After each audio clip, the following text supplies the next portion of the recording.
안녕하세요. 우리 실생활에서 알아야 할 재테크 내용을 전달해드리는 재테크 메신저입니다. 연일 금리 상승과 부동산 하락 기사로 언론이 도배되고 있습니다. 하루하루 변해가는 모습이 저도 참 걱정스러운데요. 지난 역사를 돌이켜봤을 때 상승장과 하락장은 반복됩니다.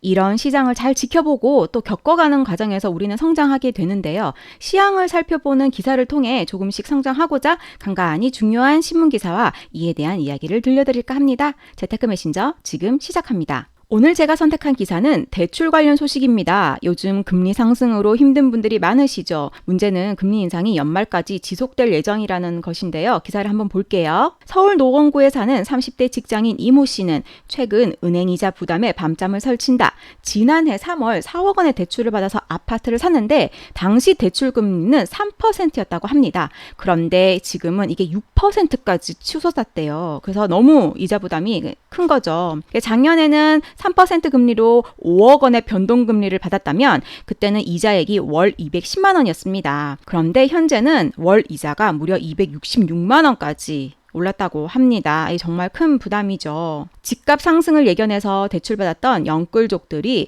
대출금리 급등에 따른 부담을 호소하고 있다는 기사입니다. 저금리에 대출을 결정했지만 금리가 훌쩍 뛰면서 6% 상단을 넘보자 부담감이 급격하게 커지고 있습니다. 그런데 이게 끝이 아니죠. 투자 심리를 악화시키는 요인이 남아 있습니다. 앞으로 올해까지 3번의 금융통화위원회 회의가 잡혀져 있습니다. 그러면은 매번 0.25%씩 인상을 할 수도 있는데요. 그럼 올 연말까지 0.75%까지도 급등 가능하다. 라고 예상을 할 수 있죠. 그런데 현재 부동산 시장이 매우 좋지 않습니다. 거래가 되지 않기 때문에 현금 흐름을 위해 금매를 내놓아도 일부 좋은 매물만 좀 싼 가격에 거래가 되고 나머지는 거래가 되고 있지 않다고 합니다. 뿐만 아니라 전세가가 매매가보다 더 높은 일도 비일비재하게 발생하고 있는데요. 지금 기사를 한번 보시겠습니다. 전남 광양시 중동 일원의 이 편한 세상 광양 전용 84제곱미터의 경우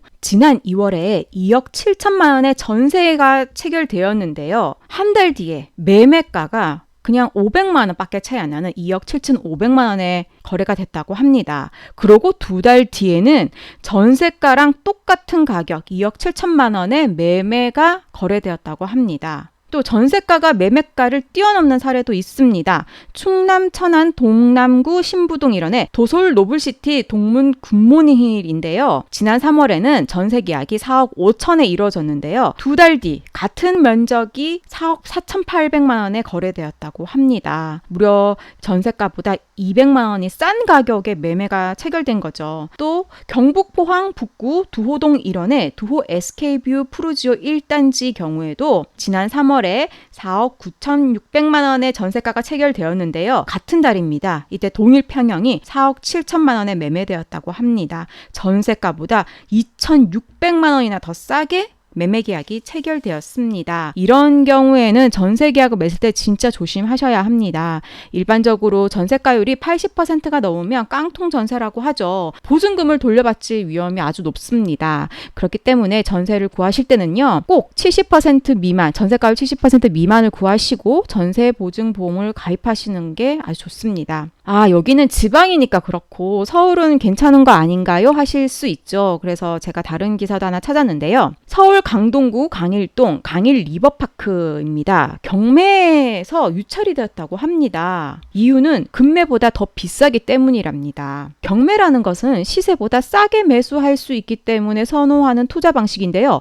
시세보다 더 비싸게 나온다면은 굳이 경매를 할 이유가 없는 거죠. 근데 이와 같은 사태가 발생하는 이유는요. 이런 물건이 감정평가를 거쳐서 경매에 나오는데요. 그 사이 감정평가를 거치는 그 사이에 시세가 급락을 해버렸기 때문에 이 감정평가보다 더 싼 가격에 금매가 속출하고 있는 거죠. 요즘 시장 분위기를 잘 알 수 있는 기사라고 생각이 듭니다. 저도 며칠 전에 대출이자 내역을 문자로 받았는데요. 정말 깜짝 놀랐습니다. 영끌족들 특히 연봉이나 월소득이 상대적으로 많지 않은 2030의 부담이 진짜 크겠구나라는 생각을 했습니다. 사실 이는 예견되었던 상황입니다. 우리가 미처 보지 못했고 보려 하지 않았을 뿐이죠. 이 영끌이라는 것은요. 저금리 시기에 일어납니다. 고금리 시기에 영끌하는 사람은 없죠. 저금리 시기에 금리가 낮으니 너도 나도 돈을 빌려서 투자를 하려고 합니다. 금리가 낮기 때문에 대출이자 금액에 부담이 없고 또 너도 나도 다 돈을 빌리니까 시중에 유동성이 많아져서 자산 가격이 점점 오르게 됩니다. 이를 지켜보고 있는 사람들의 마음은 더 급해져서 돈을 더 빌리고 그러다가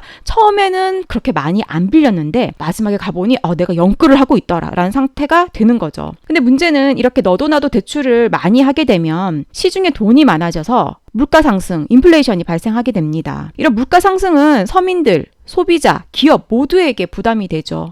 이는 경기 침체를 일으키기 때문에 정부에서는 당연히 이런 물가 상승이 달갑지 않습니다. 시중에 돈을 줄여서 물가 상승을 억제시키려고 하는 거죠. 그러니까 이런 돈을 줄이는 방법 중에 하나가 금리를 상승시켜서 시중 유동성을 줄이는 것입니다. 즉 저금리 시기에 영끌 이슈가 이렇게 언론에 도배된다.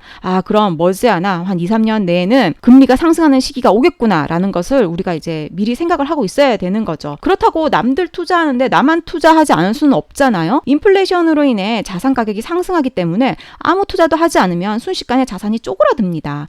벼락거지란 말도 이것 때문에 생겨난 것이고요. 그렇기 때문에 대출을 하기는 해야 하는데 좀 영리하게 활용을 하셔야 합니다. 먼저 첫 번째로는 대출을 받으실 때 원리금과 대출이자가 내 월소득의 50%를 넘지 않도록 설정을 합니다. 그러면 시장이 흔들리더라도 크게 영향을 받지 않고요.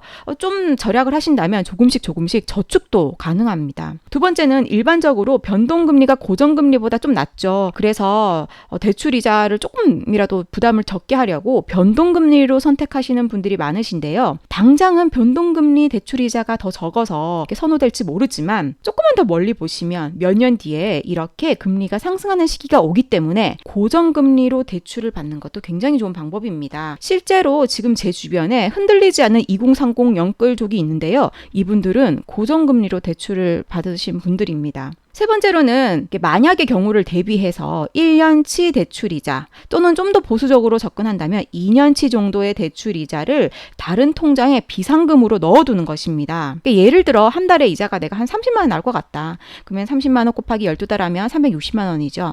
최소한 360만 원은 내가 다른 비상금 통장에 넣어두고 만약에 조금 더 보수적으로 하고 싶다? 그러면은 2년치 720만 원 정도를 다른 통장에 넣어두고 비상금을 꼭 쥐고 있는 것입니다. 시장 상황이 흔들려도 비상금이 있기 때문에 마음이 든든하게 돼서 이렇게 좀 더 잘 버틸 수가 있습니다. 현금 흐름이 적고 손에 쥔 비상금이 없다면 금리가 지금처럼 갑자기 상승해버리면은 어쩔 수 없이 우량 자산을 팔아야 하는 순간이 올 수밖에 없습니다. 그럼 결국 투자에 실패하게 되겠죠. 오늘은 기사를 통해 부동산 시장 시황과 이에 대한 이야기를 나눠보았는데요. 앞으로도 경제 상황에 대한 이야기를 지속적으로 나눠볼까 합니다. 영상이 도움되셨다면 구독과 좋아요 부탁드립니다. 감사합니다.